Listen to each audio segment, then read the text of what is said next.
മഴ മാറി ആവേശം വാനോളമുയർത്തി അമ്മ അങ്ങനെ നമ്മുടെ പെരുന്നാൾ തലേന്ന്. അതെ, ഇതാ വൈകുന്നേരത്തെ നമ്മുടെ പ്രദക്ഷിണവും മറ്റും ആവേശവും എല്ലാം നിറഞ്ഞ ഒരു രാത്രിയാണ് ഇനി നടക്കാൻ പോകുന്നത്. നമ്മൾ വൈകുന്നേരത്തോടുകൂടി പള്ളിയിലെത്തി. അങ്ങനെ പ്രാർത്ഥന തുടങ്ങിയിട്ടില്ല. അങ്ങനെ നമ്മൾ തിരുമേനിയെ വെയിറ്റ് ചെയ്യുകയാണ്. ആളുകളെല്ലാം വന്നുകൊണ്ടിരിക്കുകയാണ്.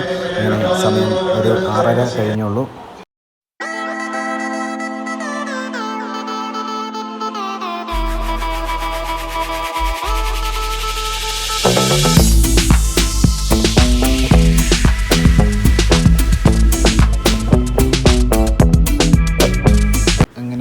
ഞങ്ങൾ പള്ളിയുടെ അകത്തേട്ട് കയറി. അകത്ത് ചെന്നപ്പോൾ നമ്മുടെ പ്രദക്ഷിണത്തിനുള്ള കുരിശുകളെല്ലാം റെഡിയാക്കി വെച്ചിരിക്കുകയാണ്.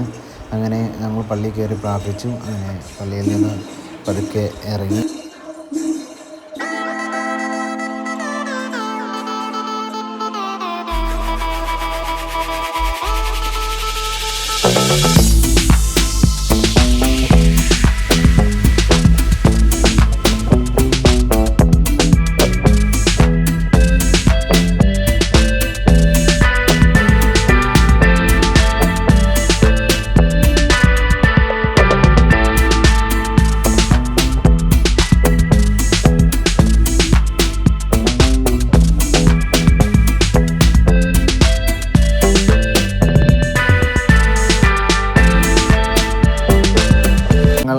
ഞങ്ങളങ്ങനെ പതുക്കെ പുറത്തേട്ട് ഇറങ്ങി.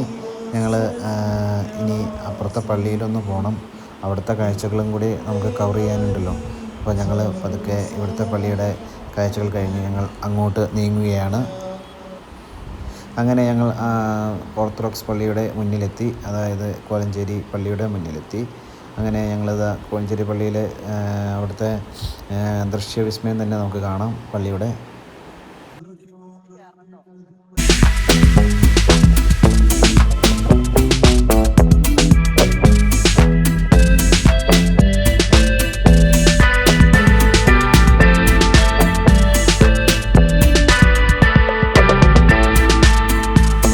പള്ളിയിൽ പ്രാർത്ഥന നടക്കുകയാണ്. അപ്പോൾ പ്രാർത്ഥന നടക്കട്ടെ.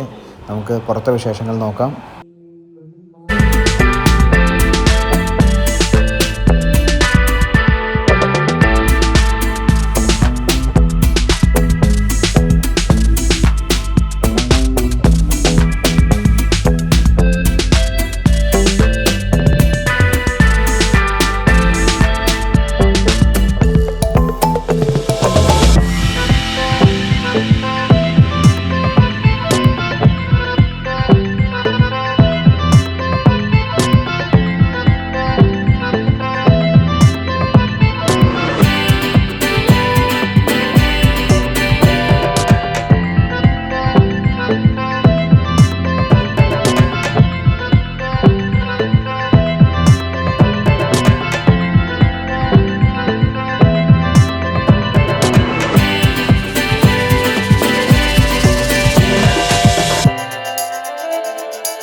പിന്നീട് നമ്മൾ നടന്ന് നീങ്ങിയത് നമ്മുടെ കുട്ടികളുടെ പ്ലേയിങ് ഏരിയ സ്ഥലത്തേക്കാണ്. അവിടെ കുട്ടികൾക്കും മുതിർന്നവർക്കും കളിക്കാൻ പറ്റിയ ഒരുപാട് മെഷീൻസ്, മറ്റേ ഗെയിംസിൻ്റെ കാര്യങ്ങളെല്ലാം വന്നിട്ടുണ്ട്. അപ്പോൾ പലയിടത്തും എഴുതി വെച്ചിട്ടുണ്ട്, മദ്യപിച്ച് കഴിഞ്ഞവർ കയറരുത് എന്ന്. അതറിയാമല്ലോ, അങ്ങനത്തെ ഇതാണ് അവിടുത്തെ ഓരോന്ന്. അപ്പോൾ ഒരുപാട് നല്ല ഇതാണ്. കുട്ടികളും എല്ലാവരും ഒരുപാട് പേര് കയറുന്നുണ്ട്. എങ്ങനെ ഇരിക്കുകയാണ് നമ്മളൊരു കാഴ്ച കണ്ടത്. ആ കാഴ്ച പറയാതിരിക്കാൻ വയ്യ. ഒരു കൊച്ചു പയ്യൻ്റെ ഒരു എന്താ പറയുക, സാഹസികമായ ഒരു ഇതാണ്. എനിക്ക് കണ്ടപ്പോഴേ ഇഷ്ടപ്പെട്ടു. ഈ പോകുന്ന ബ്ലാക്ക് പയ്യനില്ലേ, ആ ബ്ലാക്ക് പയ്യൻ തന്നെയാണ് അവൻ. ഇതൊരു അറിയാമല്ലോ, ഇത് അല്പം ഭയപ്പെടുത്തുന്ന ഒരു മെഷീനാണിത്. അപ്പോൾ ആ പയ്യൻ ഒറ്റയ്ക്കാണ് ഇരിക്കുന്നത് അതിൻ്റെ അകത്ത്. ഒറ്റയ്ക്ക് അവനിരുന്ന് അവൻ്റെ ആ ധൈര്യം കണ്ടോ. അത് രണ്ട് സൈഡിലിരിക്കുന്ന പെൺകുട്ടികളും ആൺകുട്ടികളും കിടന്ന് ഓരോ സ്റ്റെപ്പ് കഴിയുന്തോറും കരയുകയാണ്. പക്ഷേ ആ പയ്യൻ്റെ ഉള്ള ഒരവസ്ഥ നിങ്ങൾ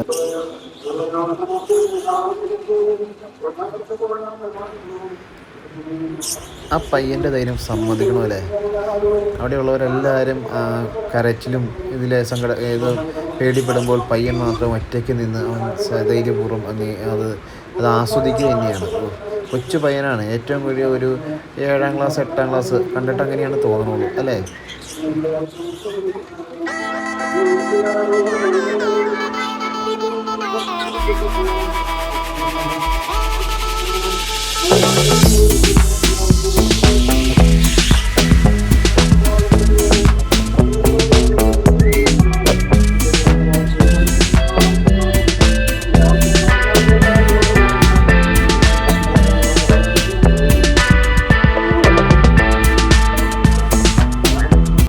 എത്ര പൊക്കത്തിൽ പോയിട്ടും കൂസാതെ നിൽക്കുന്ന ആ പയ്യൻ്റെ മനോധൈര്യം സമ്മതിച്ച് തന്നേ പറ്റൂ. കാരണം ഒറ്റയ്ക്ക് അവൻ കയറി, ഒറ്റയ്ക്ക് അവൻ ഇരുന്നു. അവൻ ഓരോ മുകളിലേക്ക് പോകും തോറും അവൻ്റെ മുഖത്ത് യാതൊരു ഭാവവ്യത്യാസമില്ലാതെ അവൻ സ്ട്രോങ് ആയി തന്നെ ഇരിക്കുന്നത് കണ്ടപ്പോൾ എന്തോ നമുക്ക് വരെ പേടിയാവുന്ന ഒരു അവസ്ഥയിലാണ് ഈ പയ്യൻ കയറി നിൽക്കുന്നത് ഒറ്റയ്ക്ക്. അവനെ സമ്മതിച്ചേ പറ്റൂ അല്ലേ.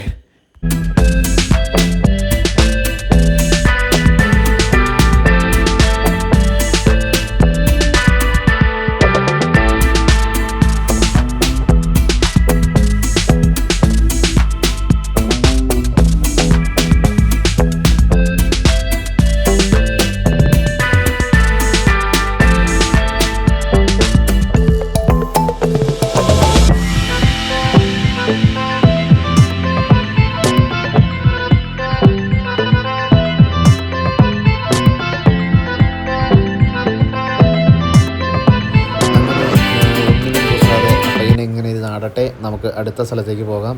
ഓക്കെ, അപ്പോൾ നമുക്ക് അടുത്തതിലേക്ക് പോകാം. ഞങ്ങളിനി പിന്നെ പോയത് പുറത്തായിട്ട് ഇറങ്ങുകയാണ് നമ്മൾ ചെയ്തത്. അവിടെ ഒരുപാട് ടൂറിസ്റ്റ് ഷോപ്പും ഒരുപാട് സ്ഥലങ്ങളുണ്ടായിരുന്നു. ഞങ്ങൾ പിന്നെ ഓരോന്നായിട്ട് ഇങ്ങനെ കാഴ്ച കണ്ടിങ്ങനെ നടക്കുകയാണ്. പെരുന്നാളല്ലേ, ചുമ്മാ കാഴ്ചയും കണ്ട് നടക്കാമല്ലോ. വല്ലപ്പോഴും കിട്ടുന്ന അവസരങ്ങളല്ലേ ലൈഫിൽ.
അങ്ങനെ നടക്കുന്നതിനിടയിലാണ് ഞങ്ങളൊരു ഗോറിലേനെ കണ്ടത്. അതെ, വമ്പൻ ഗോറില്ല. തളർന്ന് കിടക്കുകയല്ല കേട്ടോ, അവിടെ എന്തോ ചെയ്തുകൊണ്ടിരിക്കുകയാണ്.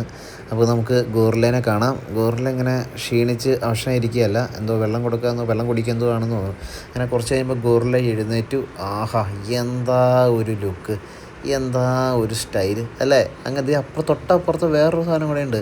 അപ്പോഴാണ് നമ്മൾ ആ കാഴ്ച കണ്ടത്. ഗോറിലയുടെ തൊട്ടടുത്ത് നമ്മുടെ കരടിക്കുട്ടൻ, അതെ, കറുകറുത്തൊരു കരടിക്കുട്ടൻ. ആഹാ, എന്താ അല്ലേ. കുട്ടികൾക്കൊക്കെ ഭയങ്കരമായിട്ട് ഇഷ്ടപ്പെട്ടു കേട്ടോ, ആ കരടീനെയും ഇതിനെയും മറ്റേ ഗോറിലേനെയും എല്ലാം അടിപൊളിയായിരുന്നു. അങ്ങനെ പെരുന്നാളിൻ്റെ ആവേശം വാനോളം എത്തിയിരിക്കുകയാണ്. പ്രദക്ഷിണം ഇറങ്ങാൻ പോവുകയാണ്. അപ്പോൾ നമുക്ക് ഇനി പ്രദക്ഷിണത്തിലേക്ക്, നമ്മൾ പ്രദക്ഷിണത്തിന് നടക്കുന്നില്ല, അതുകൊണ്ട് നമ്മൾ തൊട്ടപ്പുറത്ത്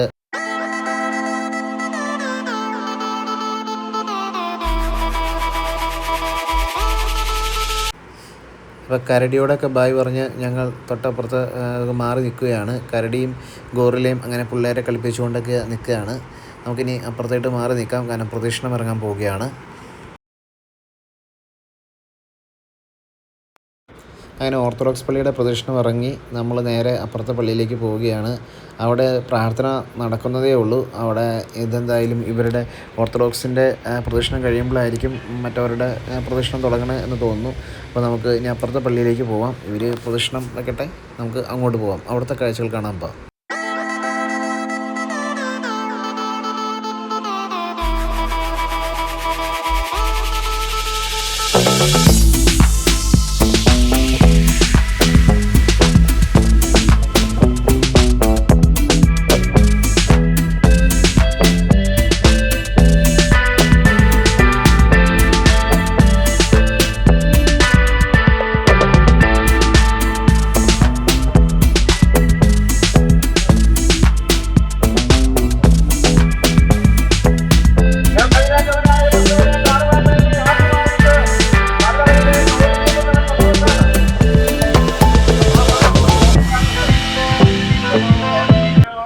അങ്ങനെ ഓർത്തഡോക്സ് സഭയുടെ പ്രദക്ഷിണം നടക്കുകയാണ്. യാക്കോബായ സഭയുടെ പ്രാർത്ഥന കഴിഞ്ഞു, ഇനി പ്രദക്ഷിണത്തിലേക്ക് കിടക്കുകയാണ്. അപ്പോൾ ഇനി പ്രദക്ഷിണത്തിൻ്റെയും ബാക്കി വിശേഷങ്ങളുമായി വേറെ വീഡിയോ കാണാം. അപ്പോൾ ഇഷ്ടപ്പെട്ടാൽ ലൈക്ക് ചെയ്യുക, സബ്സ്ക്രൈബ് ചെയ്യുക. Okay, thank